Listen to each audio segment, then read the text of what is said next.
Hello guys, নতুন একটি ভিডিওতে স্বাগতম। অনেকদিন পরে আজকে আবার নতুন একটি টপিকস নিয়ে ভিডিও করব। আজকে আমাদের আলোচ্য বিষয় হচ্ছে নবজাগরণ। এটা হচ্ছে ক্লাস 10-এর ইতিহাস ইতিহাসের একটি আলোচ্য বিষয়। আপনার নবজাগরণ শব্দের ইংরেজি প্রতিশব্দ হচ্ছে রেনেসা। নবজাগরণ শব্দের ইংরেজি প্রতিশব্দ হচ্ছে রেনেসা। রেনেসা অর্থ পুনর্জন্ম বা পুনর্জাগরণ।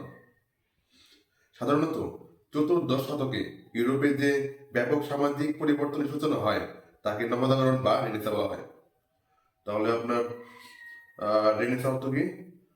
পুনর্জন্ম বা পুনর্জাগরণ। সাধারণত চতুর্দশ শতকে বা 1400 শতকে ইউরোপে যে ব্যাপক সামাজিক পরিবর্তনের সূচনা হয় তাকে নবজাগরণ বা রেনেসা বলা হয়। এর প্রভাবে কিছু সংখ্যক ব্যক্তি এই বৈপ্লবিক পরিবর্তনের সংস্পর্শে আসে। তারাই বাংলা রেনেসা বা নবজাগরণের সূচনা করে।